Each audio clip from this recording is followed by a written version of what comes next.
Baik. Assalamualaikum warahmatullahi wabarakatuh. Selamat Waalaikumsalam warahmatullahi wabarakatuh. selamat sore para peserta webinar CCOC19. Selamat datang semuanya. Oh ya, saya mau tanya dulu nih, gimana nih kabarnya semua? Baik ya? Ya, semoga aja semuanya dalam keadaan baik. Oh ya, saya ucapkan juga selamat sore kepada pemateri kita yang terhormat, Dr. Alfu Rafdi. Selamat sore, Dr. Alfu Rafdi. Sore ya. Sore, ya. Terima kasih Dok atas kesempatan waktunya untuk bisa hadir dalam webinar kita pada sore hari ini. Baik, terima kasih semuanya karena sudah dapat berpartisipasi dalam webinar kita yaitu Challenge and Chance of COVID-19 atau disingkat CCOC19 dengan tema yaitu tantangan dalam penanganan pandemi COVID-19 dan peluang berakhirnya pandemi COVID-19 di Indonesia. Baik, sebelum kami memulai acara, izinkanlah saya memberikan satu pantun terlebih dahulu. Burung merpati di atas kandang, tak henti terbang mencari temannya. Terima kasih sudah datang. Mari kita mulai perkenalannya. Baik. Perkenalkan, kami dari kelompok 101 KKN ke-64 Universitas Airlangga. Saya adalah Anissa Dwiarini, salah satu anggota kelompok 101 dan juga selaku MC yang akan menemani sepanjang berjalannya acara. Baik, para peserta sekalian, sebelum kami memulai acara, kami akan menampilkan terlebih dahulu sebuah video pembuka, yaitu mengenai informasi tentang COVID-19. Silakan Tira untuk ditampilkan videonya.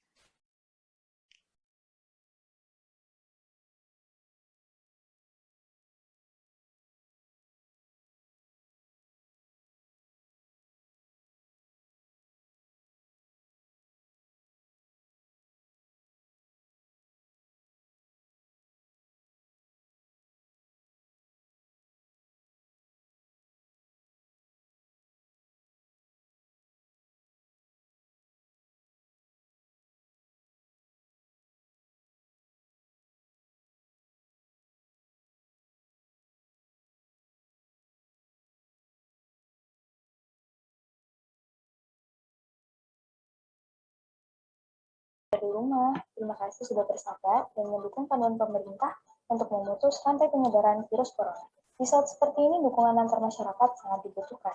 Ada beberapa kegiatan baik yang bisa kita lakukan dari rumah. Kita dapat menyebarkan berita atau kabar baik mengenai COVID-19 kepada orang-orang terdekat kita, agar semua tetap bisa berpikir positif di masa pandemi ini. Namun, berita yang akan disebarkan kembali harus dipastikan kebenarannya. Kita perlu memperhatikan ciri-ciri berita hoax terlebih dahulu. Untuk memastikan berita itu benar atau tidak, kita juga dapat menggunakan fasilitas Kemkominfo atau Hoaxbuster di website covid19.go.id yang dapat dibuka melalui ponsel pintar. Selain itu, lakukan tes COVID-19 secara mandiri dan berkala sesuai dengan kondisi tubuh melalui aplikasi kesehatan atau melalui website resmi yang dikelola oleh Kemkominfo pada nomor berikut. Jawab pertanyaan yang tersedia dengan jujur agar mendapatkan jawaban yang tepat dan tidak membahayakan kesehatan orang lain. Mari gotong royong melaksanakan misi kemanusiaan untuk Indonesia bebas corona. Oke, itu dia mengenai pembukaan video opening tentang COVID-19 yang akan kita bahas lebih lanjut nantinya di sesi materi. Baik, untuk pembukaan acara, kita akan ada kata sambutan terlebih dahulu dari Ketua Kelompok 101, yaitu Cynthia. Kepada Cynthia, saya selaku MC mempersilakan.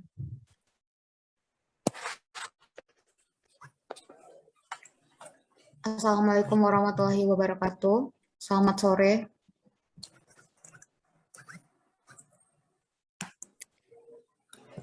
Alhamdulillah, puji syukur patut kita haturkan kepada Allah SWT, karena hanya kehendaknya lah acara webinar Challenge and Chance of COVID-19 ini bisa terselenggara dengan lancar. Sebelumnya, saya ucapkan terima kasih dan selamat datang kepada Dr. Alfu Rafdi, salah satu dokter di Puskesmas Wonogiri.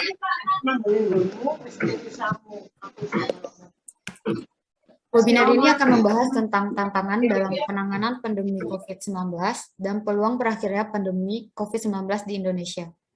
Saya berharap dengan mengikuti webinar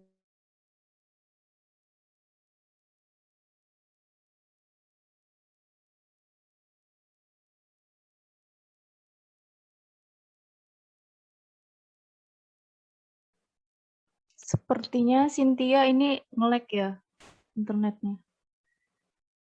Oh iya.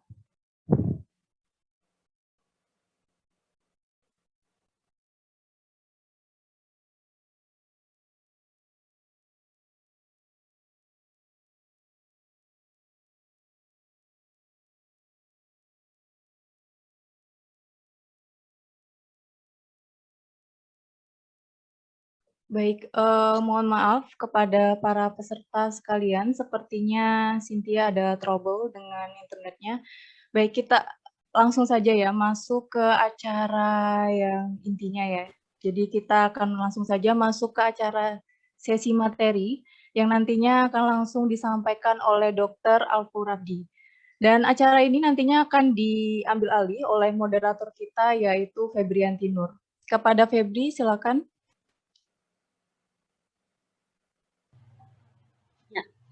Assalamualaikum warahmatullahi wabarakatuh. Terima kasih kepada Arisa selaku pembawa acara pada hari ini. Sebelumnya izinkan saya memperkenalkan diri. Nama saya Febrianti Nur, biasa dipanggil Febri. Saya juga salah satu anggota dari KKN kelompok 101 dan saya di sini sebagai moderator pada acara webinar pada sore hari ini dengan tema CCO19. Challenge and Change of COVID-19, tantangan dalam penanganan pandemi COVID-19 dan peluang berakhirnya pandemi COVID-19 di Indonesia. Pandemi COVID-19 sudah berlangsung kurang lebih hampir 2 tahun, dan kita semua tidak bisa beraktivitas seperti biasa, dan lebih banyak menghabiskan waktu dari rumah. Dan tentunya itu semua dilakukan untuk mencegah penyebaran COVID-19. Pastinya akan muncul banyak pertanyaan, seperti apa sih tantangan yang menghambat proses penanganan COVID-19 ataupun kapan pandemi COVID-19 ini akan berakhir. Nah, untuk membantu menjawab pertanyaan-pertanyaan itu, saat ini kita sudah bersama dengan Dr. Alfu Rabdi. Mungkin saya bisa sapa terlebih dahulu. Selamat sore Dr. Alfu, bagaimana kabarnya? Selamat sore, ya Alhamdulillah baik ya. Alhamdulillah, semoga kita semua selalu diberi kesehatan. Jadi beliau ini merupakan lulusan dari Universitas Islam Indonesia dan saat masa perkuliahan beliau ini juga sangat aktif bergabung dalam berbagai organisasi-organisasi dan juga aktif dalam mengikuti seminar seperti International Conference on Cardiovascular Disease. Saat ini beliau sedang bekerja di salah satu puskesmas di Wonogiri. Baik, untuk mempersingkat waktu, bagaimana dokter? Sudah siap ya untuk menyampaikan materinya hari ini? Insya Allah. Alhamdulillah. Dokter Alfu sudah siap dan para peserta juga sepertinya sudah sangat tidak sabar untuk mendengarkan materi yang sangat bermanfaat dari Dokter Alfu ini. Jadi saya mengingatkan kembali bahwa penyampaian materi akan dilakukan selama 40 menit, kemudian dilanjutkan dengan sesi diskusi selama 15 menit. Kalau begitu, Dokter Alfu, waktu dan tempat saya persilahkan. Saya buka dulu sebentar ya. Buka PPT. Ya, dokter, silahkan.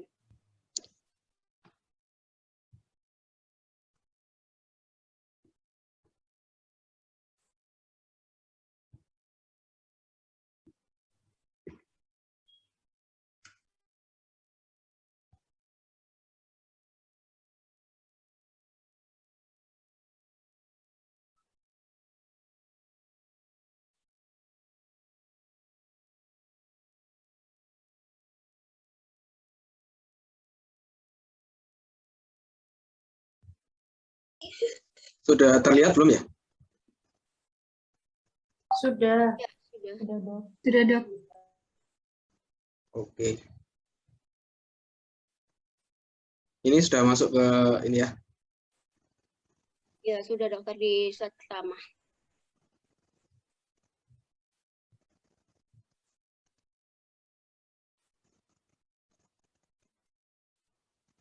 Ya. Bismillahirrahmanirrahim. Assalamualaikum warahmatullahi wabarakatuh. Waalaikumsalam warahmatullahi wabarakatuh. Selamat sore kepada semua panitia yang telah menyiapkan acara yang sangat baik ini. Terima kasih juga kepada seluruh peserta yang sudah hadir. Semoga apa yang sudah saya sampaikan pada sore hari ini dapat bermanfaat dan menjadi refleksi kita bersama tentunya ya. Karena pandemi ini nggak cuman punyanya tenaga kesehatan, nggak cuman punyanya orang Indonesia, tapi punyanya seluruh dunia. Nah, tapi pada hari ini kita akan membahas tentang sebenarnya gimana sih itu ya di Indonesia dan gimana peluangnya terhadap Indonesia ini. Nah, menariknya saya akan memulai ini dengan bercerita dulu ya. Mungkin cerita sedikit tentang beberapa pengalaman saya yang ditemukan di lapangan gitu ya. Ada teman saya juga beberapa ini cerita. Jadi memang kalau misalnya kita bicara tentang tantangan, itu banyak banget tantangan.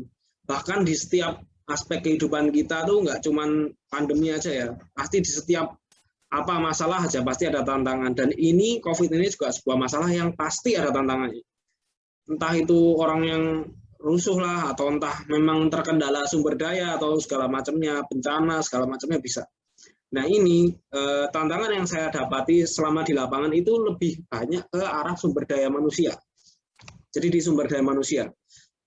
Di salah satu desa ada menemukan bahwa teman-teman di sini pasti semuanya sudah tahu ya bagaimana caranya kita tahu kalau seorang itu terdiagnosis COVID-19. Nah, salah satunya bisa menggunakan dengan salah satu pemeriksaan swab antigen ya. Nah, swab antigen ini salah satu warga ada yang diperiksa dan ternyata hasilnya positif. Nah, mereka itu menyangkal bahwa karena tidak dirasakan gejala-gejala batuk, demam, segala macam, tidak, hanya sakit perut saja. Rencana akan kita lakukan pemeriksaan swab PCR pada jam 10 pagi. Nah, dilalahnya itu ini orang Jawa nggih, kebanyakan. Nah, kebetulan itu ternyata jam 9 qadarullah itu dipanggil oleh yang kuasa. Jadi beliaunya yang almarhumahnya itu dipanggil jam 9. Kita mau cek jam 10. Nah, kan tapi di sana terjadi penolakan. Nah, terjadi penolakan karena apa? Karena sudah dilakukan mediasi juga, mereka tetap nggak mau terima kalau si pasien itu terkena COVID karena keluhannya hanya sakit perut. Tapi setelah akhirnya dimediasi, kita berikan edukasi ke pasien-pasien ini, ke warga-warganya, terutama ya, keluarganya tuh nggak ngerti sebenarnya itu apa sih pemeriksaan rapid antigen tuh. Kan pasti dibawain pulang suratnya tuh, dan mereka tetap nyangkal gitu. Pemuda-pemudanya, pejabat-pejabat dari RT dan segala macamnya itu juga bilang, ini sakitnya biasa, kita bakal siap tanggung jawab kalau misalnya terjadi apa-apa di sini. Tapi ya di awal buntu, cuman akhirnya mereka memulasarkan jenazahnya atau mengurus jenazahnya dengan protokol kesehatan. Akhirnya kita menemukan win-win solution yang seperti itu. Nah, di sini ada titik temu, yaitu gimana sih sebenarnya pentingnya edukasi yang dapat diterima oleh masyarakat secara umum. Nah, kebanyakan kalau dari pengalaman saya, yang sering edukasi dan yang sering menerima informasi tentang kesehatan itu justru masih di lingkup kesehatan aja. Dengan adanya acara seperti ini, saya sangat senang sekali ada media untuk edukasi di teman-teman kita atau warga-warga masyarakat lainnya yang belum berkecimpung langsung di bidang kesehatan. Oke, saya akan langsung mulai ya dari materinya sendiri. Nah, sebenarnya kalau misalnya kita ini saya jelasin dari awal sekali ya, apa sih sebenarnya tuh corona itu. Kalau misalnya teman-teman atau warga saudara-saudara semua tahu, itu dari dulu sebenarnya udah ada.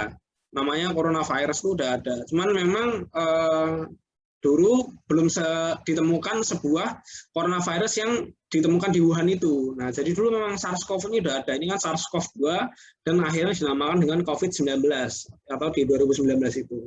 Makanya, nah ini adalah sebuah virus ya. Jadi ini itu disebabkan karena virus. Kalau misalnya memang masih ada konspirasi atau masih ada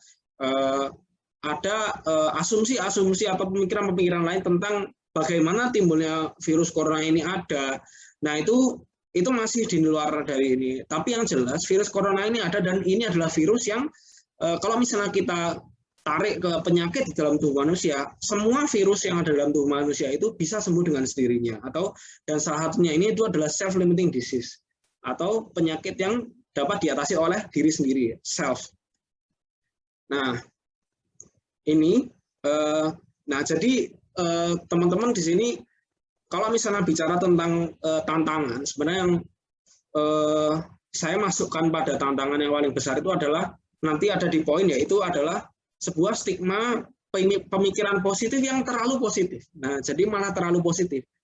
Karena apa? Orang mikirnya cuma, aduh flu aja nih, biasa nggak apa-apa gitu.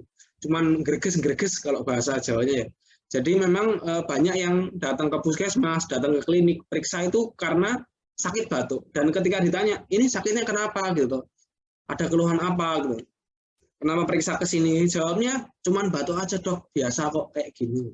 Nah, ini adalah sebuah pemikiran yang sekarang untuk saat ini itu sangat tidak bisa dipakai gitu loh. Karena kita harus lebih waspada. Nah, kalau kita semua bisa lihat di slide ya. Jadi di sini saya membedakan corona dengan flu influenza biasa. Nah, ini bisa dilihat bahwa kalau misalnya ini pointer saya kelihatan nggak ya? Enggak ya? Kelihatan ya? Kelihatan dok.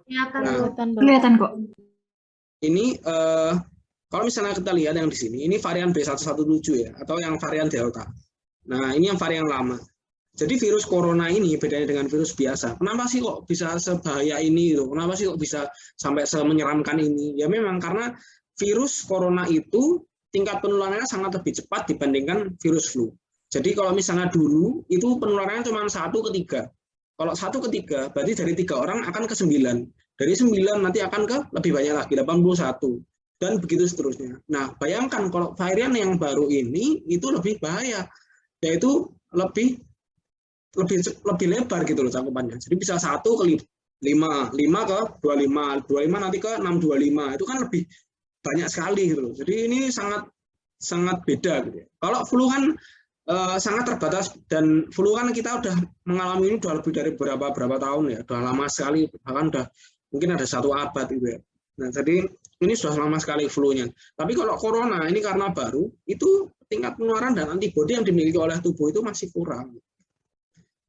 Nah, berbicara tentang corona dan flu lagi, saya merangkum menjadi 3 bagian. Yaitu yang pertama, itu jadi gejala. Nah, gejala yang dialami saat ini, kalau misalnya flu dan corona, itu sangat berbeda. Karena apa? 1, ini yang sangat harus dijadikan catatan, spektrum gejala dari corona itu sangatlah luas. Bahkan sampai tidak bergejala. Kalau flu, beberapa orang mungkin masih cuma ngerasa kayak ngereges-ngereges dan nggak apa-apa gitu. Cuman kalau coronanya kadang yang imunnya kuat ya, nah itu bisa tidak memunculkan gejala tapi menularkan ke orang lain. Nah, jadi kenapa corona itu tidak bisa dibandingkan sama dengan flu biasa? Itu sangat tidak nggak sama lah bandingannya. Ibaratnya kalau bandingno gajah sama ayam, jadi sangat tidak sepadan itu. Beda kalau kita membandingkan ayam dengan bebek gitu. Nah itu masih bisa, seenggaknya oh ini hewan yang berkaki 2 masih mirip. Tapi corona dengan flu ini efek dan ke belakangnya sangat beda. Yang kedua, perjalanan penyakitnya. Kalau perjalanan penyakitnya corona ini seperti yang kita tahu ya, ada teman-teman yang melakukan isolasi mandiri segala macam, dan itunya ini merupakan salah satu perbedaan dari sakit flu. Nah, karena corona ini dia mempunyai masa tidur yang lebih lama daripada flu biasa. Jadi dia memerlukan 2-7 hari untuk menimbulkan gejala dan menularkan ke orang lain. Makanya orang-orang itu harus diisolasi mandiri dulu sebelum dites menggunakan swab itu tadi. Jadi memang ada perbedaan. Nah, yang ketiga, ini yang saya temukan juga sering di lapangan ya. Dan masih menjadi sebuah masalah buat dokter-dokter di seluruh Indonesia.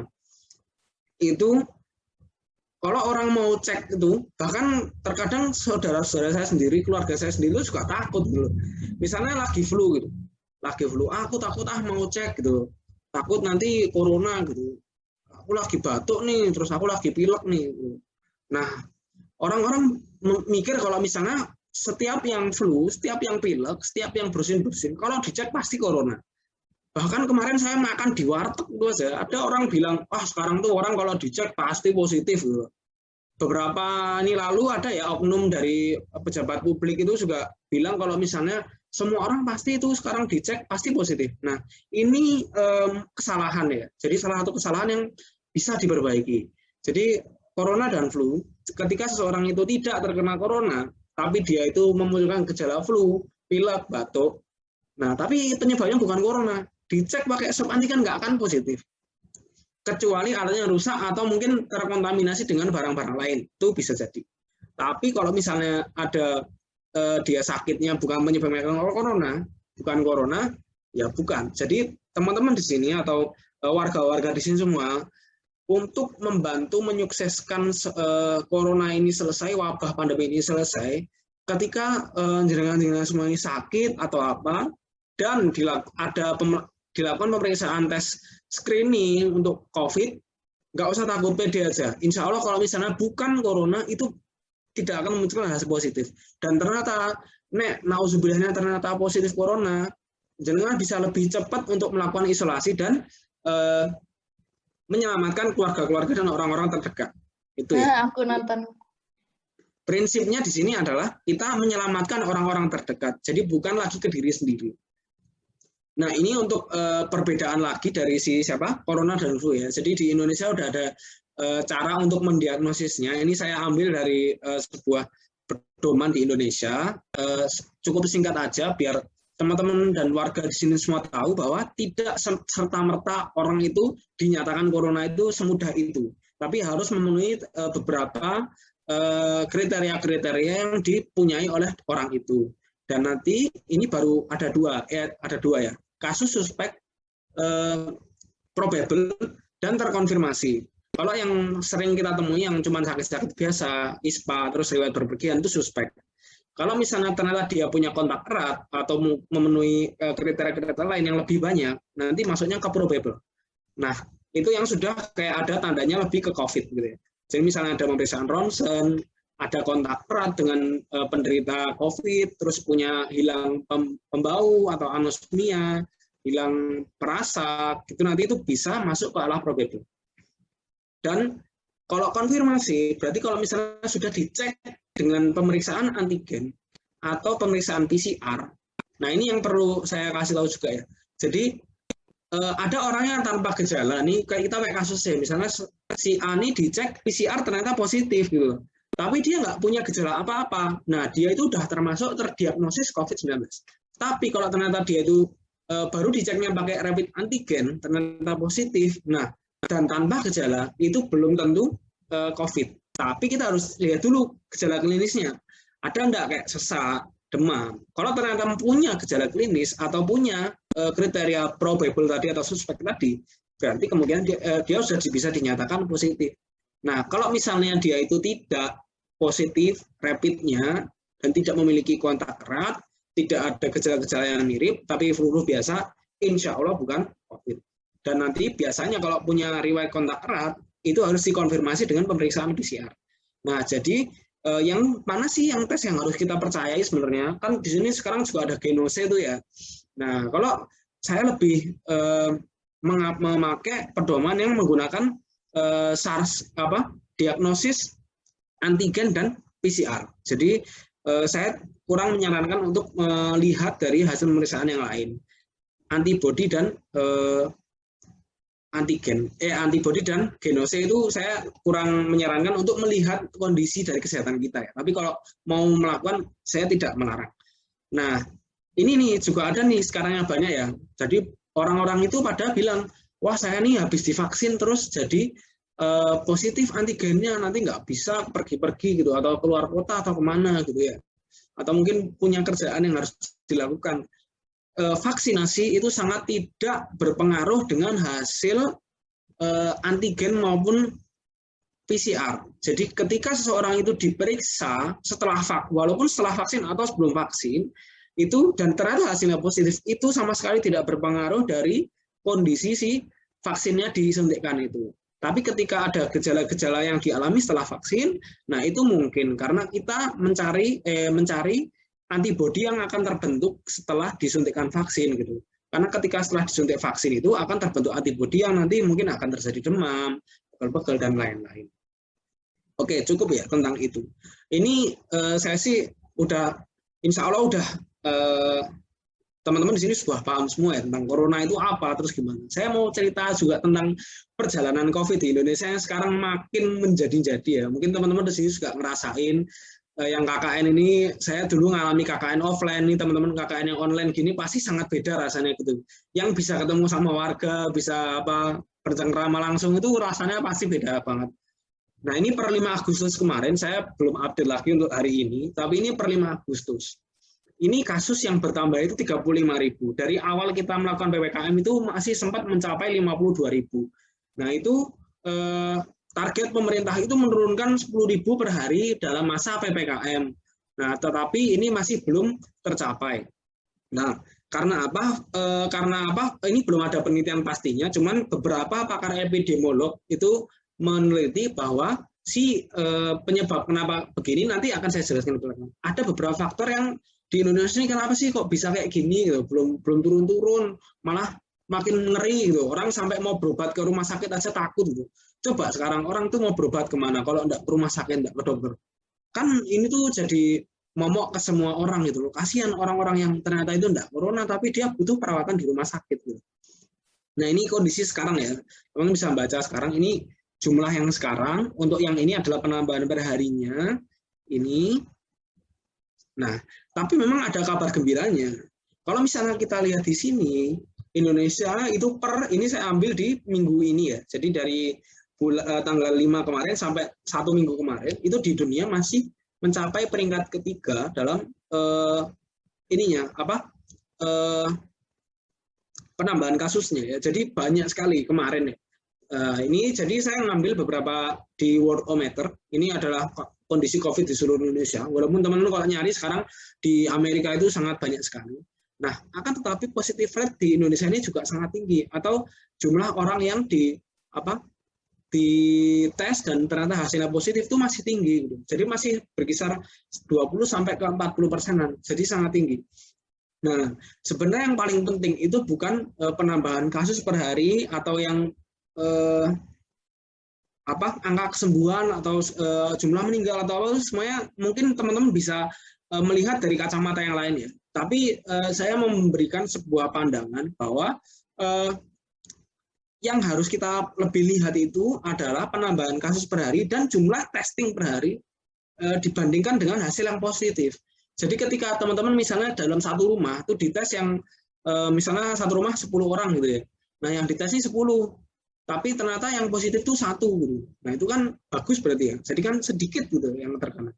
Nah tapi kalau misalnya ternyata dari 10 itu yang positif 9 misalnya, itu kan banyak dari 9 per 10 gitu ya.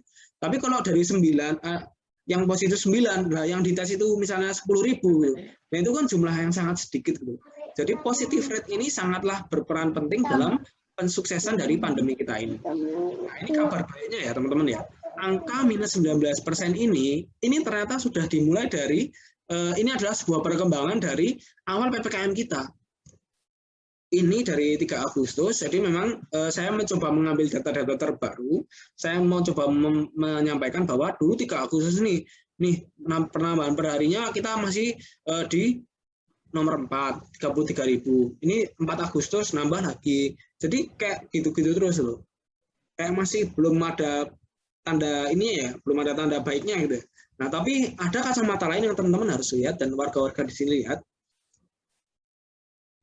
bahwa dalam 1 minggu ini di PPKM ini itu kita sudah turun di angka minus 19% dari jumlah kasus yang ada. Jadi jumlah penambahan kasus. Jadi ada ininya baiklah PPKM ini. Nanti saya jelaskan di belakang juga. Saya kembali ke depan tadi bahwa coronavirus ini itu mempunyai spektrum gejala yang sangat luas. Jadi jangan disepelekan bahwa teman-teman ini atau warga di sini itu cuma gerges-gerges aja. Walaupun di panduannya itu yang paling sering terjadi adalah demam, batuk kering, dan sesak nafas gitu ya. Hilang bau, hilang rasa, hilang penciuman, hilang rasa gitu. Itu yang paling sering. Nah, tapi ternyata pada kenyataannya nih, kita lihat nih, ini di Kemenkes ya, disampaikan bahwa dari semua pasien COVID yang ada, Itu bahkan cuman menggigil aja ada, terus sakit perut aja ada, diare aja ada, cuman sakit tenggorokan, mual-mual, terus kayak pusing muter kayak vertigo gitu ada. Tapi memang yang paling juara ini batuk.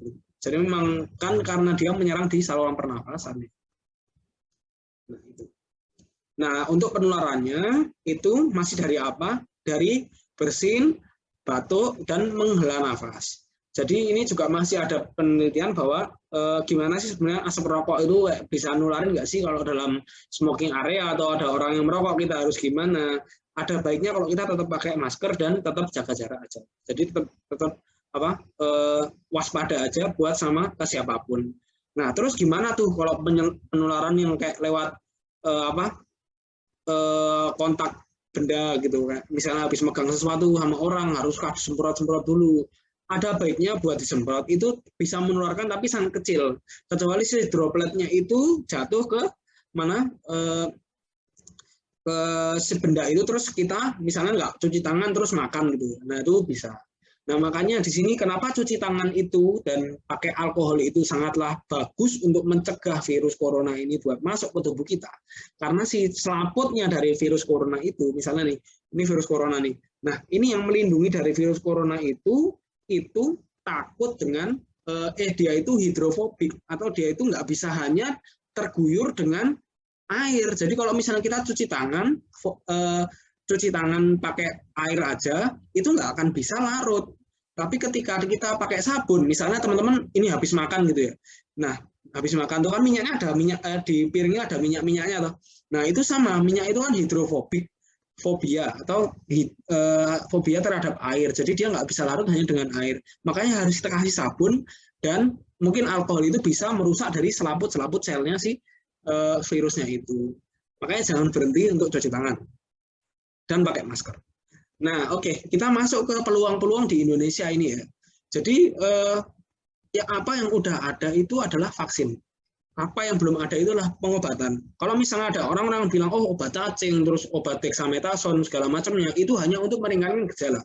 Nah, tapi alangkah baiknya ketika teman-teman nanti atau saudara-saudara di sini dan warga-warga sekitar di sini mempunyai sakit atau apapun, itu berobat ke dokter atau setidaknya konsultasi ke fasilitas kesehatan terdekat. Karena apa? Tetap harus dalam pantauan tenaga medis. Kalau misalnya cuma minum-minum obat asal-asalan atau cuma dapat dari tetangga yang kemarin ini terkonfirmasi COVID juga obatnya sama, walaupun sama, saya sarankan tetap konsultasi ke dokter. Begitu. Boleh nggak minum herbal, minum jahe, minum apa, segala macam, boleh, nggak apa-apa. Itu untuk peningkatan sistem imun, tapi tidak untuk mengobati coronanya.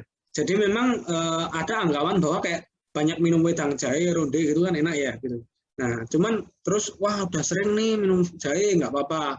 Herbal, Indonesia kuat dengan obat-obat herbal gitu ya, dukun dan segala macamnya gitu ya. Nah, itu nggak bisa. Jadi tetap bukan pengobatan, tapi bisa meningkatkan sistem imun sehingga tubuhnya itu lebih kuat buat menghadapi si virus ini. Karena kita tahu tadi virus itu dapat sembuh dengan sendirinya. Nah, kita juga tahu bahwa angka vaksinasi terus naik ya. Jadi dosis satunya 23%, dosis 2-nya udah mulai 10%. Nah, ini di sini saudara-saudara semua bahwa perlu diingat kalau sudah dosis fase 1, dosis yang pertama, itu jangan lupa yang kedua. Karena ada penelitian juga bahwa lebih dari 60% ini mencegah penularan ke orang-orang lainnya. Nah, ini nih yang menarik lagi. Karena di Indonesia ini sekarang kayak macam-macam gitu vaksinnya ya. Bahkan di dunia ini kayak, wah milih vaksin yang mana, terus vaksin ini berbahaya apa enggak gitu ya. Yang jelas vaksin ini manfaatnya sangat baik untuk tubuh di kala pandemi, dan salah satu menuntaskan pandemi itu adalah menggunakan vaksinasi. Karena akan terbentuk antibodi yang tersebar di seluruh Indonesia di dalam satu sebuah komunitas, sehingga menyebabkan adanya imunitas di dalam satu komunitas itu atau herd immunity itu. Nih, kalau misalnya kita lihat vaksin Sinovac yang lebih sering dipakai di Indonesia ya, itu hampir 60% sudah bisa mencegah. Dan lebih dari 80% mencegah perburukan, rawat inap, mencegah kematian akibat COVID.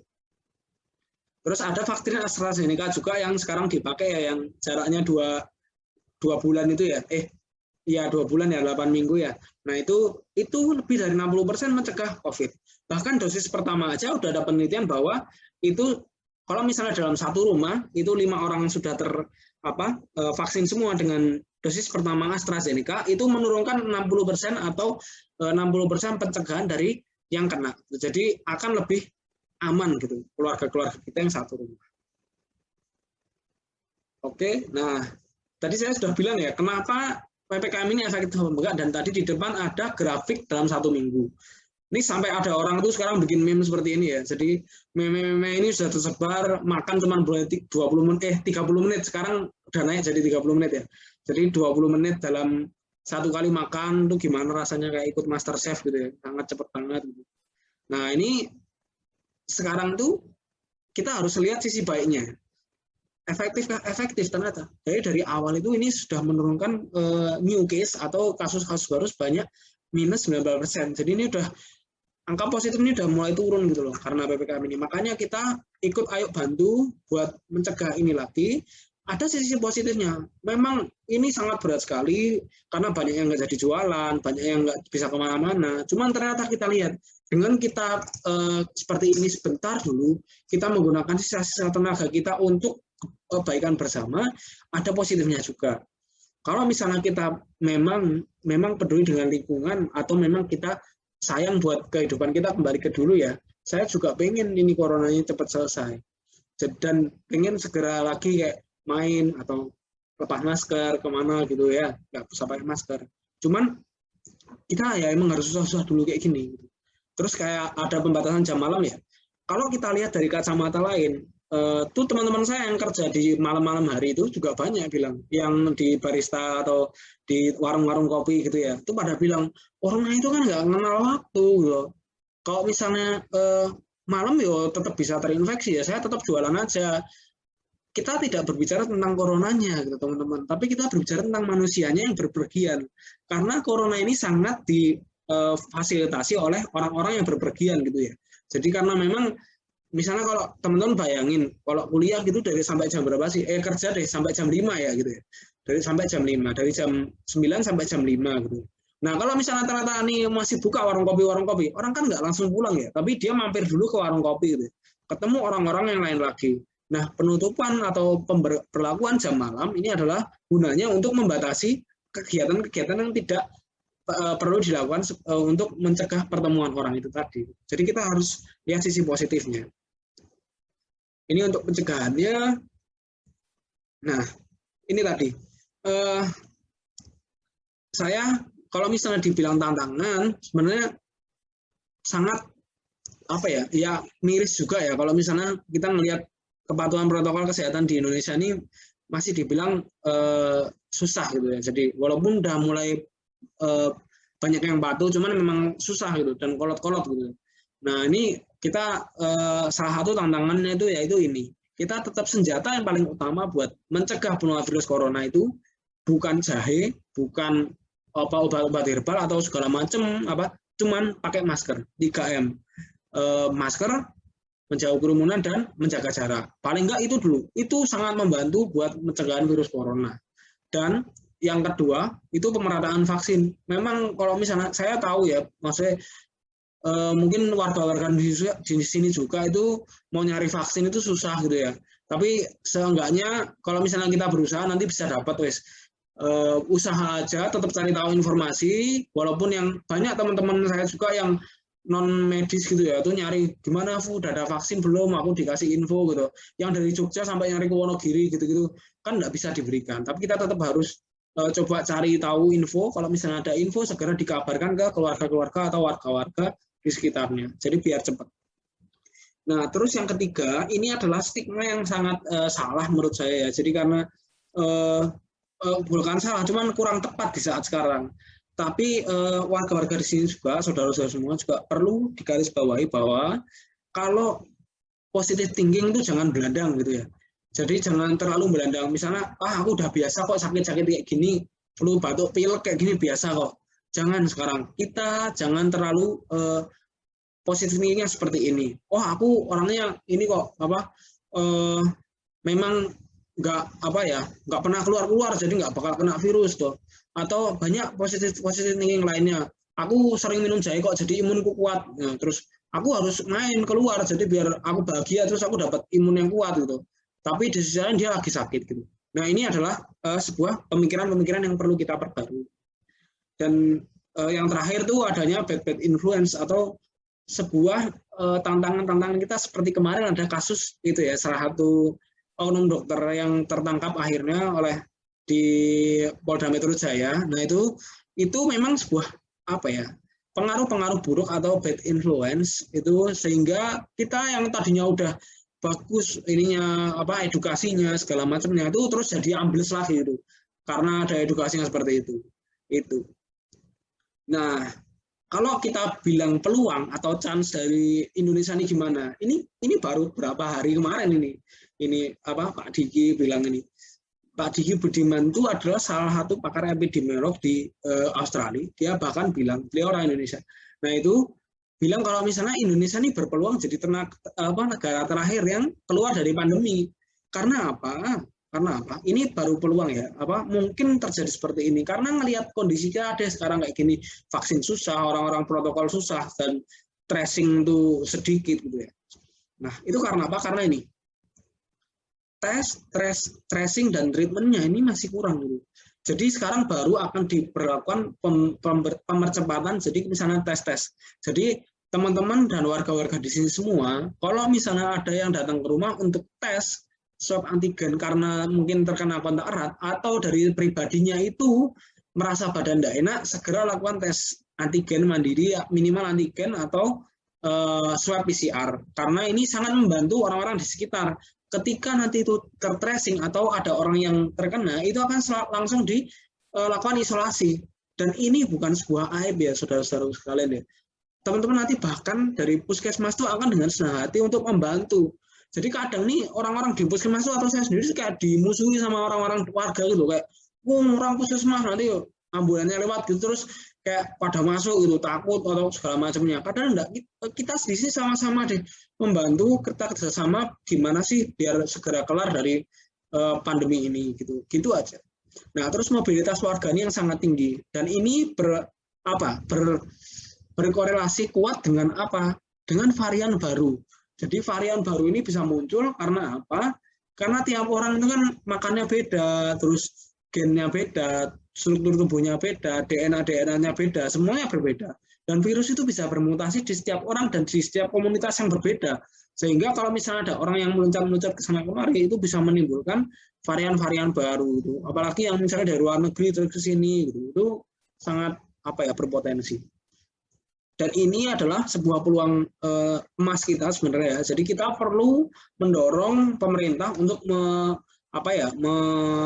membuat sebuah kebijakan strategis yang bagus tentang kesehatan gitu. Jadi kalau misalnya kita menyelamatkan ekonomi iya, tapi kita juga perlu lihat kesehatan di Indonesia ini gimana. Makanya kalau misalnya saudara-saudara di sini mempunyai atau kewenangan dimanapun gitu, misalnya cuma lingkup desa atau di lingkup rumah bahkan atau di lingkup yang sedikit kecil RT dan segala macamnya, itu kebijakan-kebijakan ini sangatlah penting. Jadi walau misalnya kayak mengadakan hajatan atau apa itu sangatlah membantu dari penyuksesan dari dari pandemi ini. Gitu. Nah, terus ini ya, makanya dari teman-teman sekalian kita harus percepat lakukan vaksinasi, mau pilih yang apa aja, asalkan itu udah ada vaksinnya, langsung divaksin aja. Nggak usah pilih-pilih yang apa, nggak usah nyari-nyari sing apa lagi, wes nggak usah sing aneh-aneh. Kalau ada, wes vaksinnya. Terus yang kedua, gunakan sumber informasi terpercaya. Ini bisa diakses oleh semua orang. Bahkan kalau misalnya teman-teman ini takut, misalnya ada apa ya, kemarin tuh saya di broadcast ayah saya, kalau misalnya itu buat nyampuri jahe sama apa-apa gitu, terus jadi sebuah racian, itu websitenya dari web kemkes.apa gitu. Tapi saya kok curiga, terus tak cari di hoax ini, nah ternyata itu web kemkes yang memang disetting sama orang-orang bikin hoax itu loh, jadi kayak, keren banget, websitenya udah website kayak Kemenkes itu, tapi terus akhirnya jadi, wah ini nggak bagus ini, terus ternyata itu hoax loh. Jadi kita harus berantas yang kayak gini. Kalau teman-teman takut udah, ini di websitenya ini itu bisa ada nih ya di gambar ini. Nah ini tuh nanti bisa dicari. Nah kalau misalnya sakit nggak usah takut ke dokter, paling nggak di chat atau di punya kenalan dokter, atau misalnya teman-teman bisa ke puskesmas atau ke fasilitas kesehatan terdekat, tetangganya, keluarganya. Kalau misalnya mau konsultasi ke saya juga buka gratis, tidak bayar ataupun segala macamnya, itu monggo silakan. Ada peluang buat ketemu dokter atau buat maksudnya konsultasi dengan dokter harus dilakukan buat tahu gimana baiknya gitu ya. Nah ini terus bantu kerabat yang lagi isoman secara benar dan tepat. Benar secara protokolnya, atau yang kayak nggak boleh ketemu sama siapa-siapa dulu, tetap pakai masker, dan waktunya. Jadi kalau misalnya waktunya itu harus 10 hari dari dinyatakan positif, dan ketika ada gejala, ini teman-teman bisa lihat ya, misalnya dari tanggal 1 nih, terus hilang gejalanya baru tanggal 6 gitu.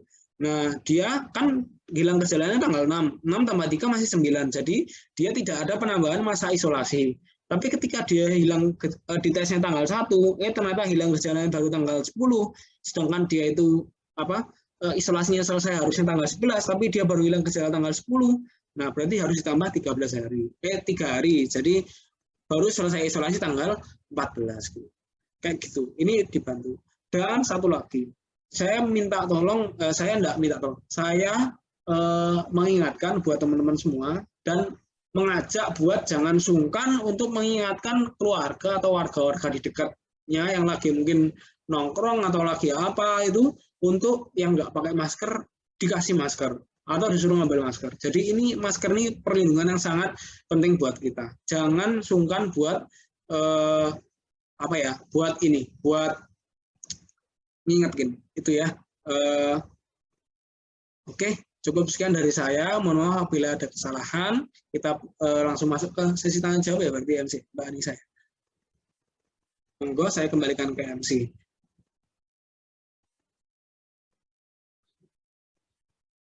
Febri, boleh silakan. Ya. Terima kasih pada Dr. Alfu yang telah berkenan membagi ilmunya yang sangat bermanfaat. Selanjutnya kita memasuki sesi diskusi yang akan berlangsung selama 15 menit ke depan. Saat ini kita akan membuka sesi diskusi yang pertama. Kami akan membuka 3 pertanyaan terlebih dahulu. Nanti kalau ada sisa waktu akan kami buka lagi sesi kedua. Bagi para peserta yang sudah memiliki pertanyaan bisa langsung bertanya melalui kolom komentar, ataupun langsung bertanya juga boleh. Menyalakan audionya. Silakan.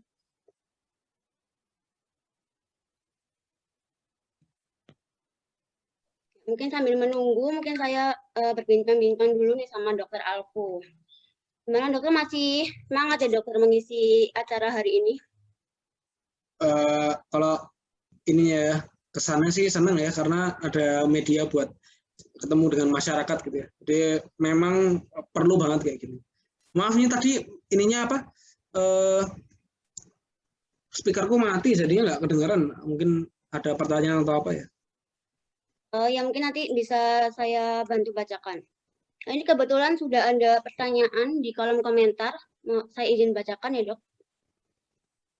Ini dari Mbak Divanda Karya. Permisi dok, izin bertanya, untuk penderita hepatitis, apakah diperbolehkan untuk ikut vaksin? Dan kalau boleh vaksin, apa yang aman diikuti? Terima kasih dok. Silakan Dr. Alfu. Oke, penderita hepatitis ya. Hepatitisnya ini hepatitis apa dulu ya? Jadi kan kita harus tahu hepatitisnya hepatitis apa ya. Kalau misalnya hepatitis A, sebenarnya kan ini biasanya yang lebih sering di Indonesia ini hepatitis A sama B ya, itu yang banyak. Nah, kalau misalnya sudah tidak dalam kondisi akut atau tidak dalam serangan kondisi yang baru-baru ini terinfeksi, lagi lemes, sakit atau lagi sedang ngedrop gitu, itu nggak apa-apa. Tapi kalau misalnya baru kena nih, misalnya baru dicek, saya kok baru ya sering mual-mual, terus matanya kuning, terus masih sering demam, belum terkontrol gitu ya. Nah, itu baiknya dilakukan pengobatan dulu, konsultasi ke dokter spesialis penyakit dalam, terus nanti kalau misalnya udah terkontrol, baru kita vaksinasi. Tapi untuk misalnya kalau misalnya dalam kondisi yang stabil, normal, nggak ada keluhan apa-apa, tidak dalam kondisi yang maksudnya nggak fit gitu ya. Kalau lagi nggak fit gitu nggak usah vaksin. Tapi kalau misalnya udah ngerasa badannya seger, enakan gitu, itu mau vaksin nggak apa-apa.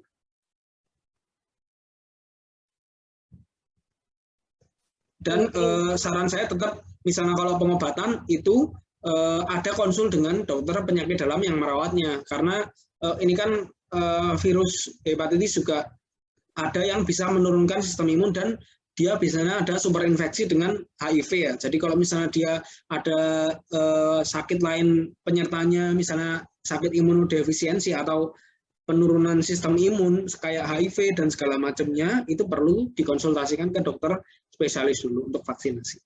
Gitu.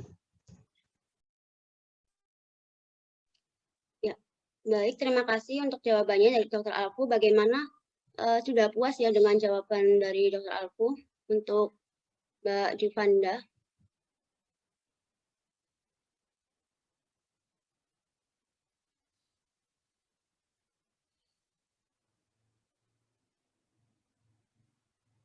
Ya, baik Dok, terima kasih kata Mbak Juvanda. Untuk pertanyaan selanjutnya nih dari Mbak atas nama DSW ini katanya mau tanya langsung nih dokter. Diizinkan nggak nih dokter mau? Monggo nggak apa-apa. Dari panitia aja gimana? Kalau teknisnya saya ngikut panitia aja. Gitu. Ya, untuk Mbak DSW silakan kalau mau bertanya dinyalakan langsung audionya. Terima kasih. Assalamualaikum warahmatullahi wabarakatuh. Waalaikumsalam warahmatullahi wabarakatuh.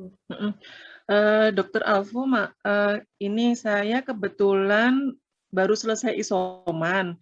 Jadi PCR pertama itu saya tanggal 16 Juli, dinyatakan positif satu keluarga. Terus kita isoman di Indrapura selama 9 hari. Kemudian kita di swab di sana, suami dan anak kedua sudah masih positif, saya dan anak pertama sudah negatif. Kita lanjut isoman lagi, diminta tambah 5 hari. Dan itu sudah dinyatakan sembuh, meskipun hasilnya ada yang positif, ada yang negatif. Terus berikutnya, kita isoman sampai tanggal 29. Terus tanggal 30-nya kita PCR lagi, hasilnya masih positif semua dan yang negatif hanya anak kedua. Posisi sekarang per tanggal 6 Agustus ini, anak-anak sudah nggak ada gejala. Kalau suami masih ada batuk sedikit, kalau saya ini masih badan sakit semua sama masih pusing gitu dok. Gimana dok? Ini apakah virus itu sudah tidak ada, terus ini tinggal sakit biasa atau gimana dok? Mohon pencerahan. Oke, terima kasih. Ini Bu siapa namanya? Septi dok, maaf. Belum iya. diganti ya.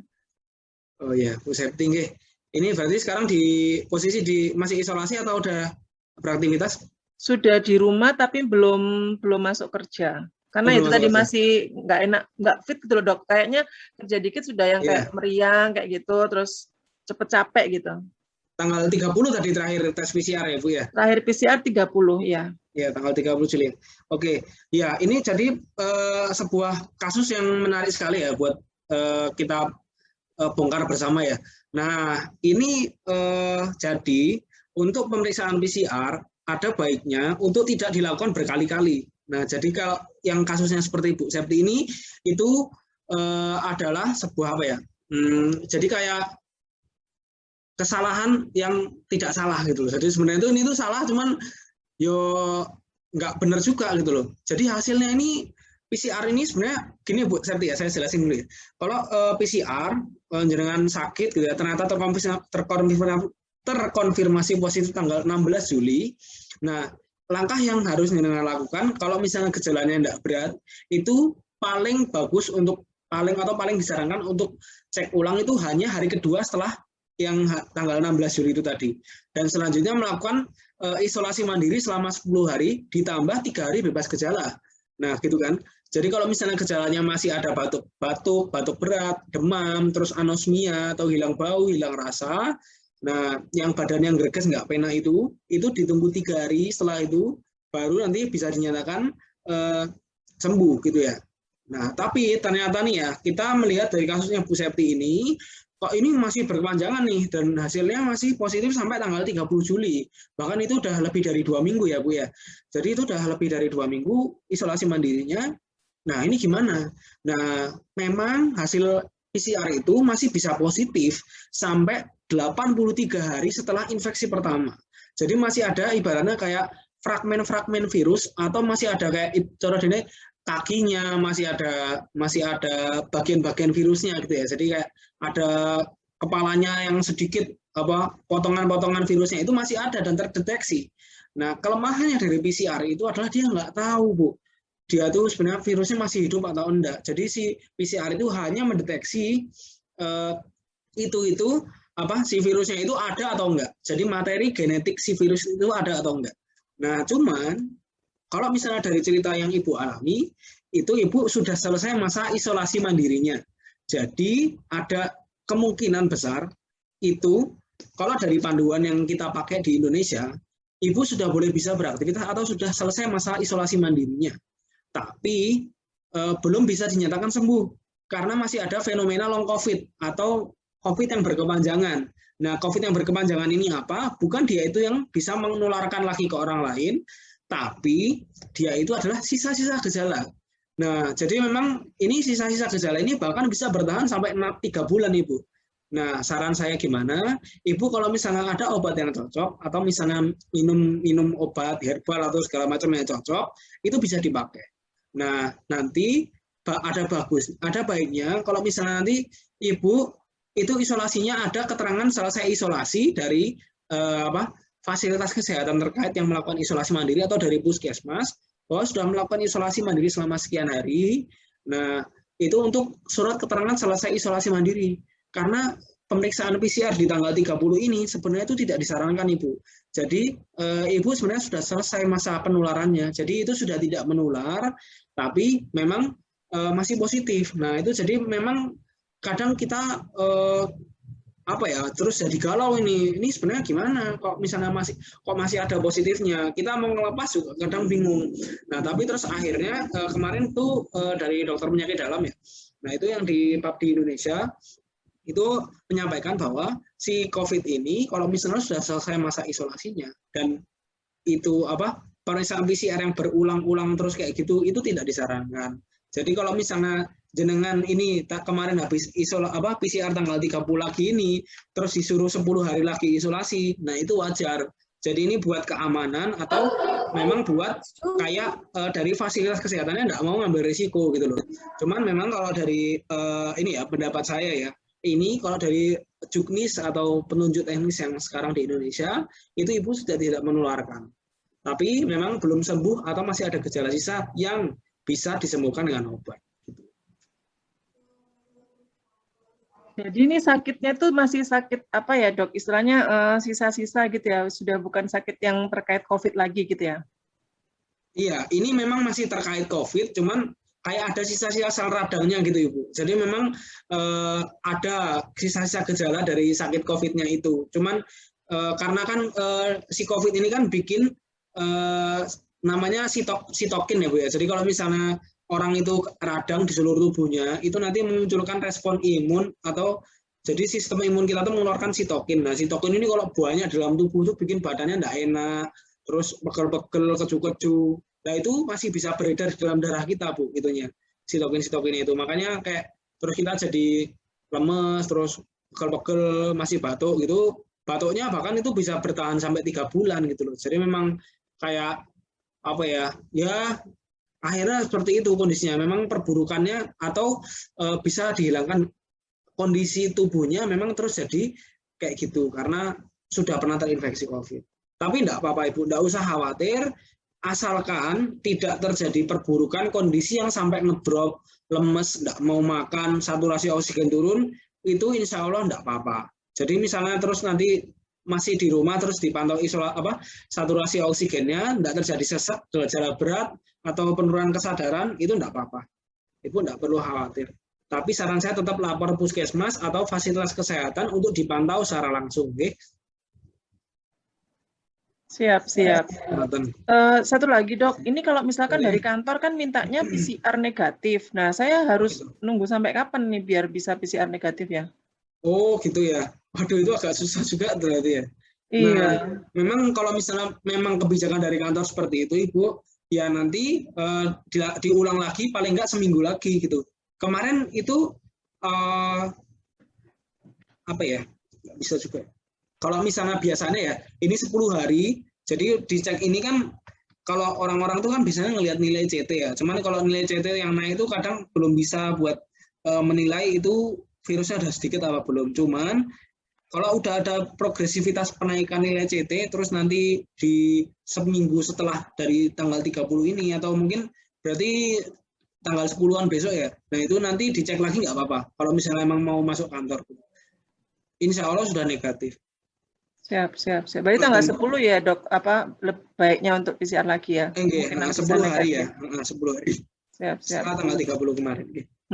Terus untuk yang gejala tadi minum obat aja, yang misalkan kayak demam ya obat paracetamol kayak gitu aja ya dok ya? Betul, nggak apa-apa kayak gitu. Batuk-batuk ya beli obat batuk gitu nggak apa-apa. Tapi ini masih ada kemungkinan misalkan kayak tertular lagi gitu ya dok ya? Dalam kondisi pasca ini masih bisa ada kemungkinan ya? Iya, masih ada Ibu. Nah, cuman memang kalau di Indonesia ini, dan memang penelitiannya belum begitu banyak, tapi di luar negeri udah kayak ada ini ya, penelitian tentang reinfeksi gitu ya. Nah, yang galaunya itu yang kayak Ibu sekarang terjadi ini. Jadi kita masih belum bisa membedakan kejadian infeksi berulang dengan long COVID ini. Jadi kayak masih abu-abu gitu loh Bu. Tapi memang si gejala sudah diputuskan bahwa pemeriksaan PCR positif ini bisa bertahan sampai bahkan 83 hari setelah infeksi pertama. Jadi itu bisa bertahan Ibu. Ya, saya enggak nakut-nakutin loh ya. Nanti semoga bisa tetap masuk kerja dan aktivitas kayak normal. Cuman memang di penelitiannya seperti itu gitu ya. Cuman bisa reinfeksi apa enggak? Bisa terulang lagi. Makanya nanti setelah ini Ibu sekeluarga tetap harus pakai protokol kesehatan dan vaksin setelah 3 bulan gitu ya. Tapi ini di rumah sudah boleh bersama-sama ya dok ya, atau tetap harus sendiri-sendiri? Enggak apa-apa kalau dari saya, enggak apa-apa. Tapi lebih bagus jangan coba lapor ke Vaskes di puskesmas atau di mana gitu dari sana. Konsultasi gimana? Kan soalnya biasanya kayak gini tuh terkait ini ya, kebijakannya daerah gitu ya, sekarang itu banyaknya. Itu dan tergantung dokter di puskesmasnya yang penanggung jawab merawatnya itu. Nanti beliaunya gimana. Kalau dari saya itu sudah selesai masa isomannya. Kalau misalnya mau ngumpul itu karena udah ini tanggal 7 ya, itu sudah melewati masa isolasinya. Jadi enggak apa-apa. Siap.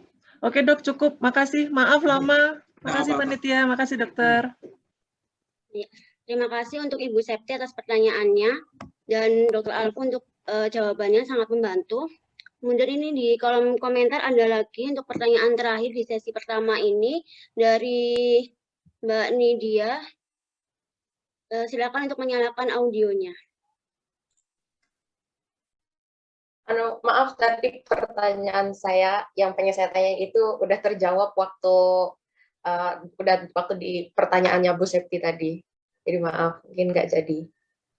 Ya, baik, terima kasih untuk Ibu Nidia. Mungkin kita beralih ke pertanyaan lainnya di kolom komentar. Ini dari Mbak Nanda. Pertanyaannya, permisi izin bertanya, maksimal umur berapa boleh melakukan vaksinasi? Saya dengar yang melakukan vaksinasi ini Anda yang sampai meninggal. Terus kalau anak kecil melakukan vaksin apakah bahaya? Maksudnya merasakan gejala yang agak berat sampai meriang berhari-hari. Takutnya tidak kuat. Begitu dokter. Mungkin bisa dijawab. Dipersilahkan. Oke, ini terkait umur ya. Jadi memang sekarang di Indonesia ini yang sudah ada itu umur 12 sampai 18 tahun sampai itu baru gitu ya, baru. Jadi baru ada kebijakannya karena dulu baru 18 sampai boleh gitu. Ngapunten ya. saat boleh umurnya berapa itu nggak apa-apa divaksin, asalkan memang nggak ada penyakit penyerta atau yang tidak boleh. Nah, kondisi-kondisi yang nggak boleh ini apa aja? Itu kayak alergi dengan bahan vaksinnya, alergi jarum suntik, terus alergi si vaksinnya ini misalnya disuntik terus dia biduran terus bengkak-bengkak gitu. Nah, itu nggak boleh divaksin.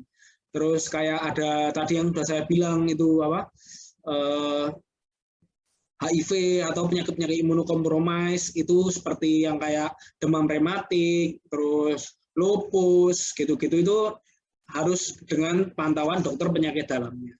Nah, terus itu untuk umurnya ya. Terus kalau misalnya vaksin yang sampai meninggal nih, oh ya, saya maaf. Bahkan sekarang ada yang baru ya, kebijakannya kalau ibu hamil sekarang udah boleh, kalau dulu belum boleh, sekarang udah boleh, tapi yang disarankan yang lebih dari 12 minggu dan kurang dari 33 minggu ya. Jadi kalau misalnya punya ibu hamil dan terkena mau vaksin itu yang disarankan itu yang lebih dari 12 minggu umur kehamilannya sama kurang dari 33 minggu. Nah, kalau yang sampai meninggal, oh ya, kalau yang sampai meninggal ini memang kemarin sempat ada kejadian si AstraZeneca ya. Nah, itu tapi AstraZeneca ini ternyata setelah diteliti atau kita audit di ini kasusnya, ternyata itu meninggalnya bukan karena efek dari vaksin. Jadi tidak perlu khawatir, insya Allah ini masih tersertifikasi aman. Nah, kalau misalnya yang gejalanya sampai meriang ini, nah teman-teman harus tahu juga, saya ingin menjelaskan sedikit aja ya. Nah, kalau misalnya vaksin itu, dia berbanding lurus efek sampingnya dengan efikasi yang ditimbulkan. Misalnya, efektivitas tadi kan saya ini ya, nampilin ya di slide, ya. Saya harus nampilin lagi ya, saya. Tadi kan ada tuh yang Sinovac 58%, terus AstraZeneca 68%, Pfizer berapa, Moderna berapa. Nah, setiap vaksin punya efektivitas yang berbeda untuk meningkatkan sistem imun dan menjaga supaya tidak tertular dari COVID. Dengan seiring dengan meningkatnya itu, sistem imunnya tadi yang dibentuk dari vaksin, efek sampingnya juga akan tinggi. Gampangnya gini deh, kalau teman-teman terkena demam berdarah gitu ya, kena virus, nah virusnya ini masuk ke dalam darah gitu ya. Nah itu kan terus nanti jadi demam, terus apa? Sama, kita masukkan vaksin itu kayak ya. Jadi kita mencari si respon dari imunnya tubuh ini.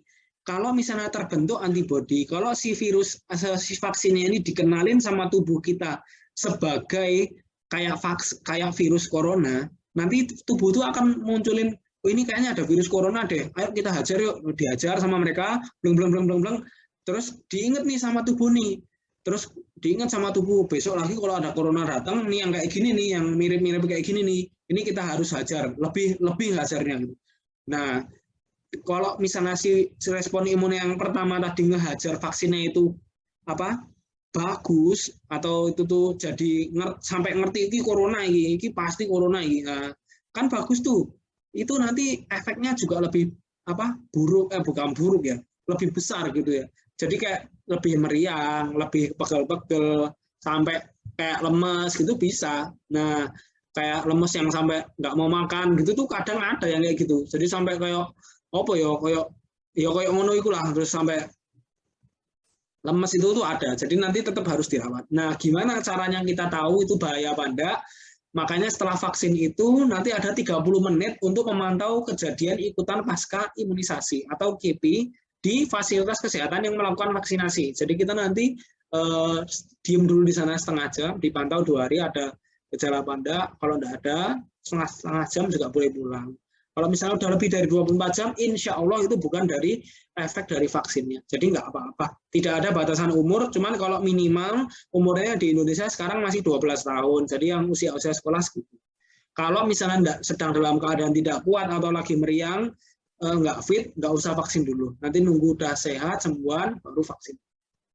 Itu semoga menjawab.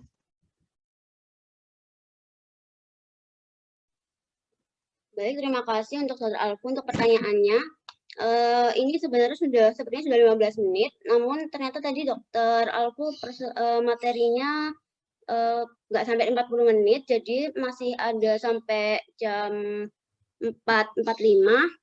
Jadi mungkin saya buka sesi kedua ya, Dokter. Ini ada pertanyaan lagi di kolom komentar dari Mbak Alvia. Dok, menurut dokter, terkait vaksin massal on the spot itu apakah efektif ya, Dok? Baik, begitu pertanyaannya. Dipersilakan. Oke, ini untuk vaksinasi massal ya. Jadi memang kita belum menemukan sebuah metode yang lebih aman atau ampuh untuk mendatangkan orang secara ini ya, secara jaga jarak dan segala macamnya. Cuman memang kalau misalnya memang ditanyakan efektif atau enggak, memang ada efeknya. Jadi tapi ada resikonya juga. Jadi memang ada beberapa orang yang kadang ironinya itu habis kerumunan dari mana gitu, dari vaksin gitu, habis vaksin terus terkena ini corona. Nah, itu ada juga kejadian kayak gitu, bahkan kerabat saya juga yang ini juga ada yang seperti itu. Jadi memang kalau ditanya ini efektif apa enggak, masih ada efeknya, jadi enggak apa-apa. Cuman kalau misalnya mau nyari yang aman, nyari yang sepi gitu ya sekarang susah juga ibu okay. Jadi ibu, tapi kalau misalnya pokoknya ada kesempatan vaksin tetap pakai protokol kesehatan, masker, kalau bisa sekarang di double masker ya, masker medis dan kain gitu. Itu aja sih tanggapan saya kalau terkait vaksinasi massal.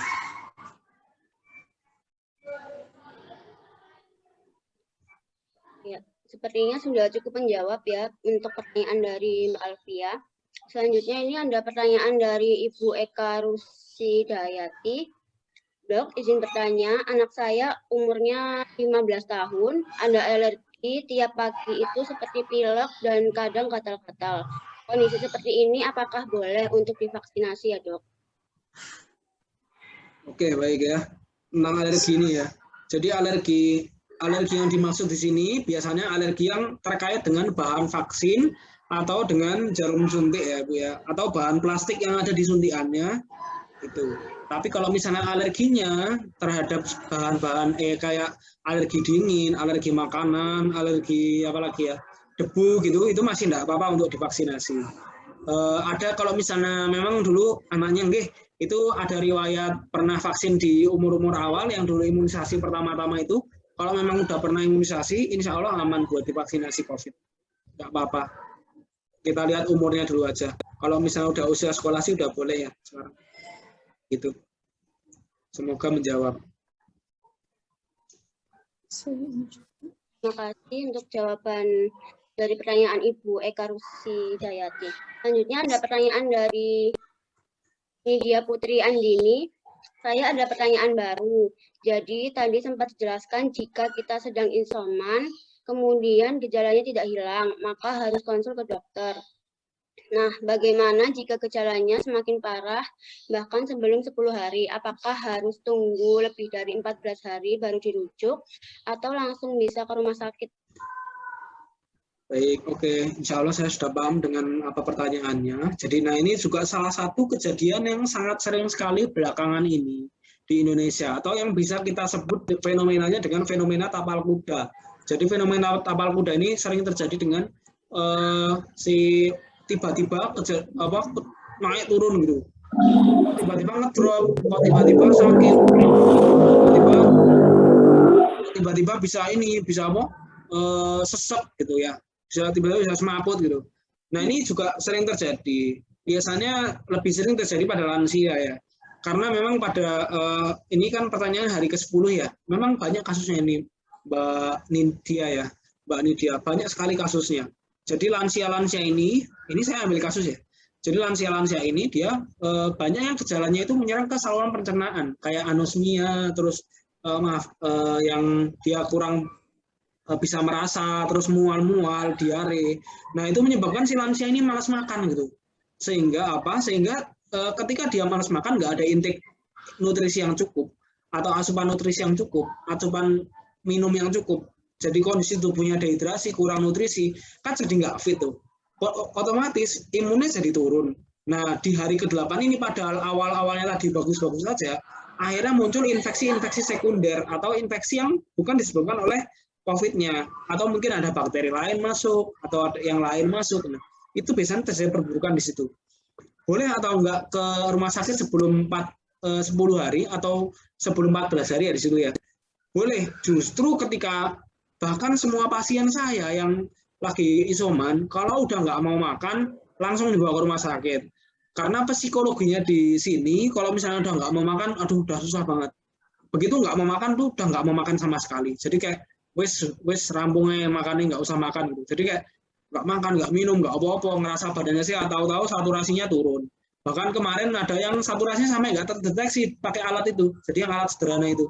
Jadi sampai segitunya. Ini namanya itu fenomena tapal kuda itu. Awalnya nggak apa-apa, terus tiba-tiba ngajlok gitu. Jadi itu sangat terpengaruh dengan asupan nutrisi. Jadi itu yang salah satu faktornya ya.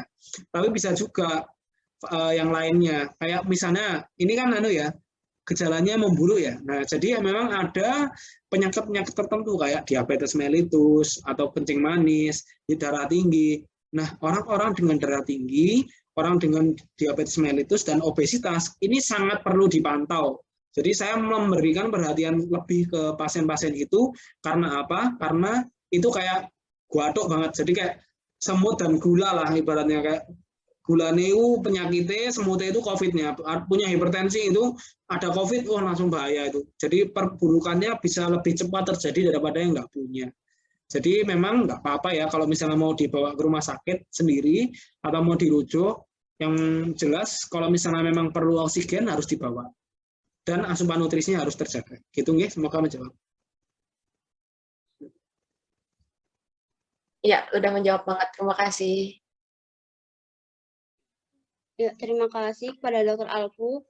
Ini sepertinya masih kurang beberapa menit lagi dan sebenarnya ini sangat antusias sekali para pesertanya. Jadi ada yang bertanya lagi nih dokter di kolom komentar. Dari Mbak Mutiah. Izin bertanya dok, kenapa ada fenomena orang yang mengalami gejala long COVID seperti sering merasa pusing, sesak, bahkan paling sering itu mudah merasa lelah. Padahal orang tersebut sudah terbebas dari COVID. Selain itu juga orang tersebut mengalami anosmia kurang lebih 5 bulan setelah sudah dinyatakan lulus dari COVID. Apakah masih perlu isoman juga atau dengan cara bagaimana untuk menormalkan keadaan seperti ini ya dok? Bagaimana dokter? Apakah tersampaikan pertanyaannya dokter? Iya, oke. Baik, ini bisa dimengerti pertanyaannya ya. Jadi memang kalau misalnya tadi saya sudah jelaskan juga kenapa kok orang ada fenomena long COVID. Jadi memang masih ada sisa-sisa sel radang di dalam tubuhnya ya. Jadi kadang orang-orang yang punya COVID itu jadi sisa-sisa sel radang ini masih ada.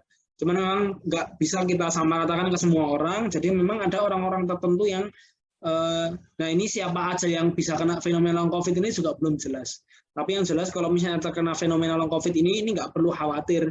Jadi memang banyak gejalanya, nanti kayak sering lebih gampang capek, tahu-tahu nanti aktivitasnya cuma sedikit kok udah lelah gitu ya. Terus misalnya sesak juga tuh, terus kayak masih sering demam, masih batuk, itu masih bisa bertahan sampai 83 hari. Karena tadi itu masih ada fragmen-fragmen virus yang mungkin terdeteksi sama tubuh sehingga dia menimbulkan sel radang yang berkepanjangan.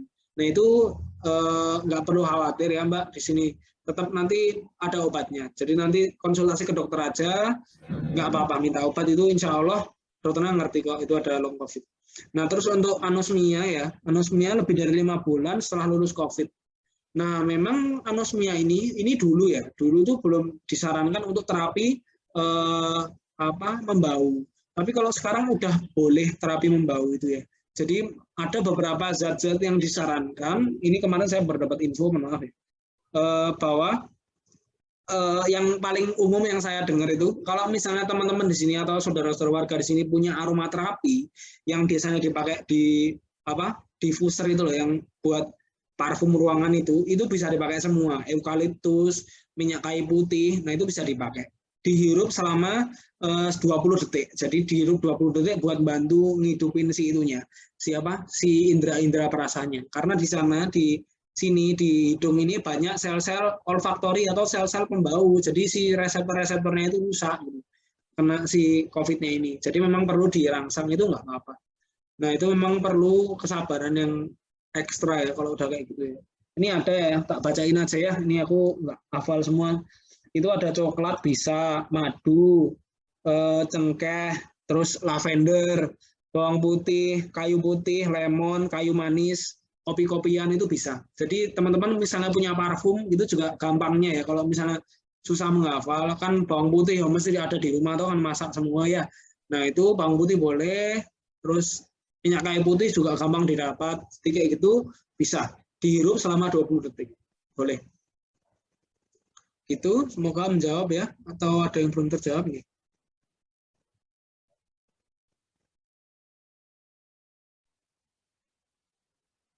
Sepertinya sudah terjawab semua, dokter. Ini mungkin karena sisa 2 menit terakhir, ini ada pertanyaan terakhir juga di kolom chat. Dok, apa sih yang dimaksud mutasi virus dan kenapa bisa terjadi varian virus yang bermacam-macam? Mohon dijawab, dokter. Oke, saya jawabnya secara ini aja ya, semoga bisa diterima ya. Jadi memang virus ini dia kan menginfeksinya ke orang. Jadi virus itu butuh inang untuk hidup, Nah, dia akan menyesuaikan dengan sel-sel yang ada di dalam tubuh manusia untuk gimana caranya dia bisa hidup.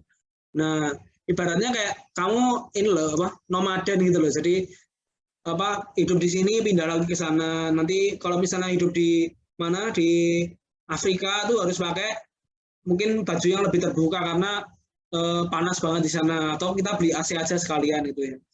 Kalau misalnya kita pergi ke Islandia, nah itu kita harus pakai ini ya, harus pakai apa jaket yang tebal karena di sana dingin sekali. Sama seperti virus. Jadi virus itu dia sangat tergantung mobilisasi dari inangnya. Karena inangnya ini misalnya si A, dia pergi dari Jogja ke London gitu, ke London di Inggris gitu ya. Nah, di Jogja itu orang-orangnya kayak gimana nih komunitasnya. Nah, kita bawa virus ini ke Inggris nih, yang varian di Indonesia nih. Nah, kita nih jadi munculin satu orang baru di sana, orang-orang Inggris lain tuh kan nggak tahu nih di sana virus coronanya tuh dulu nggak kayak gini nih, yang antibodinya sana. Akhirnya bisa menimbulkan mutasi lagi. Nah, dari orang Indonesia yang pergi ke Inggris tadi itu, virus yang dari orang Indonesia ini di orang Inggris itu bisa beda lagi gitu. Jadi kayak ini sangat tergantung dari inangnya gitu. Ini gampangnya kayak gitu. Kenapa kok bisa terjadi mutasi ya kayak gitu. Dan kenapa si pakar epidemiologinya tadi Universitas Australia tadi bilang bahwa si Indonesia ini bakal jadi yang terakhir karena mobilisasi kita ini sangat kuat gitu. Bahkan saya sendiri juga masih harus dinas ke sana ke sini, kadang harus ke kota, kadang harus ke sini. Itu kan susah banget ya. Jadi yang jelas satu deh kalau misalnya saya pesan, misalnya teman-teman di sini memang masih mau main, masih mau berkunjung kemana-mana, itu jangan nolak untuk di swab, jangan nolak untuk dites, ya. Yang penting kita tetap harus jaga lingkungan sekitar kita, paling enggak minimal dengan tes. Jadi kita pastikan orang-orang sekitar kita itu aman dulu dan kita sendiri juga aman sehingga nggak menimbulkan varian-varian baru kayak gini. Itu salah satu pencegahannya. Gitu, semoga menjawab ya. Ya, terima kasih buat Dr. Alvo atas jawaban-jawabannya. Ini juga sudah terlewat 1 menit ya ternyata, karena sangat antusias sekali para peserta. Mungkin sebelum saya alihkan kepada pembawa acara lagi, mungkin Dr. Alvo ada yang ingin disampaikan sebagai statement terakhir mengenai materi yang disampaikan pada hari ini. Silahkan. Oh, ada closing statement-nya ya. Aduh, belum nyiapin ya.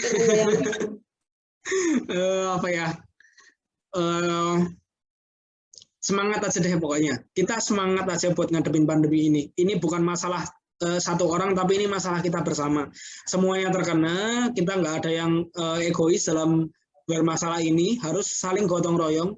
Dan satu lagi pesan saya, bersyukur aja. Apa yang udah kita fokus dengan apa yang kita punya, nggak usah ngejar apa yang belum kita punya. Selama kita nih di rumah masih bisa punya atap buat berlindung, kita bernafas masih bisa mencium baunya rasa, kita masih bernafas tanpa bantuan oksigen, kita masih bisa berjalan tanpa harus pegel-pegel sendiri, bahkan kita harus tidur nggak pakai demam, kita harus bersyukur. Nah, paling nggak itu aja dulu. Terima kasih buat semuanya, antusiasme dari peserta yang juga sangat membangunkan semangat ya. Jadi saya juga imunnya naik nih. Terus sama panitia juga yang udah menyiapkan acaranya. Semoga dinilai kebaikan dan bisa bermanfaat buat semuanya. Sehat-sehat, vaksin ya, jangan lupa. Udah itu aja. Ya, terima kasih Dr. Alfa atas statement terakhirnya. Tadi ini sangat memotivasi sekali. Semoga bisa diikuti juga memotivasi yang lain. Baik, selanjutnya saya alihkan kepada Anissa selaku pembawa acara. Saya persilahkan. Baik, terima kasih banyak Dr. Alfurabdi, ilmunya sangat bermanfaat sekali. Dan saya juga mengucapkan terima kasih kepada Febri selaku moderator. Baik teman-teman, setelah kita mengikuti acara sesi diskusi, saya ingin bertanya terlebih dahulu dari salah satu peserta mengenai kesan dan pesan selama mengikuti webinar yang kita adakan pada sore hari ini. Mungkin saya boleh bertanya dengan Mbak Nindya Putri, boleh untuk menghidupkan audionya, menyampaikan kesan dan pesannya tentang webinar yang kita adakan pada sore hari ini. Silakan.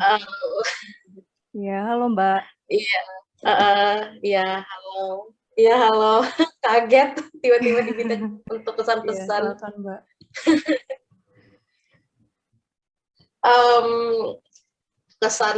Kesan saya sih ini webinarnya bermanfaat, soalnya saya jujur ini webinar pertama yang saya datangin, apalagi yang terkait COVID-19.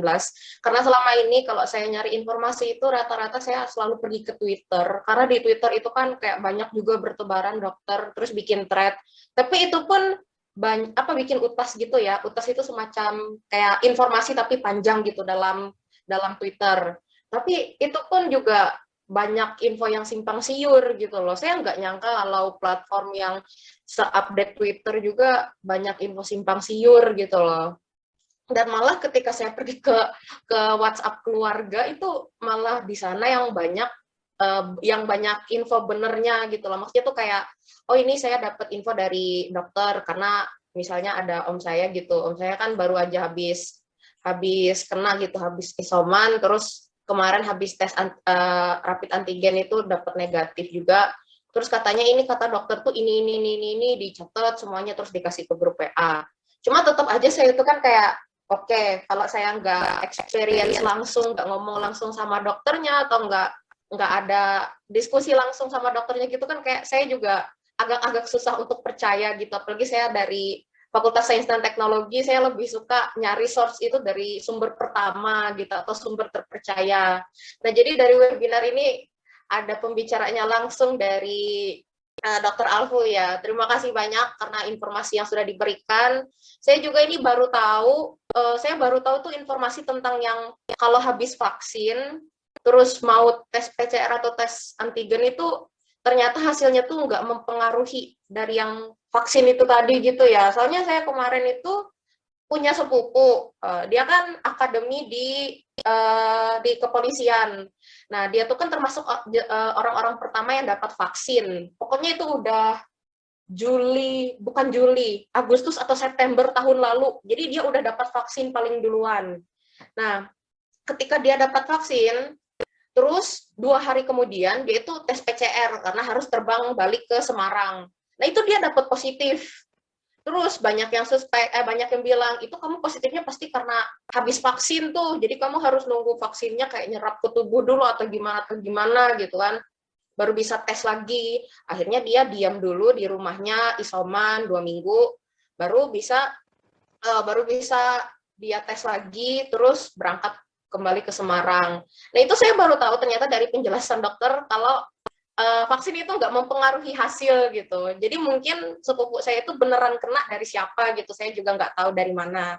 Jadi itu sih kayak terima kasih banyak atas informasi-informasinya. Akhirnya saya juga tahu mana informasi dari yang pernah saya baca dulu itu mana yang benar sama mana yang enggak. Gitu sih. Jadi seminarnya sangat-sangat bermanfaat. Terima kasih ya. Buat teman-teman juga yang mengadakan seminar, terima kasih juga. Terus kayak nge-reach out aku buat ayo nih ikut seminar ini, siapa tahu kamu dapat ilmu banyak gitu. Ya ternyata dapat ilmu juga. Makasih. Itu sih dari aku kesan dan pesannya. Terima kasih banyak Mbak Nindya. Ya baik, terima kasih banyak sekali lagi Mbak Nindya atas pertanyaan dan juga ungkapan kesan-kesannya ya. Terima kasih banyak. Oke, kita udah mau penutup. Iya, sama. Tapi sebelum kita menutup acara ini, kita akan ada terlebih dahulu sesi foto bersama Dr. Alfu Rafdi dan juga para peserta. Jadi kepada para peserta yang bisa untuk on cam, silakan di on cam kameranya. Kami akan tunggu sekitar beberapa detik. Silakan para peserta yang ingin on cam, jadi kita bisa untuk berfoto bersama.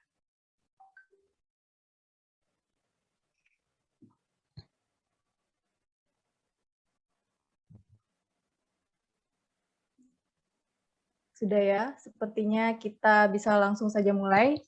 Ini yang manggil foto Citra ya? Oke, Ya. kita mulai untuk berfoto.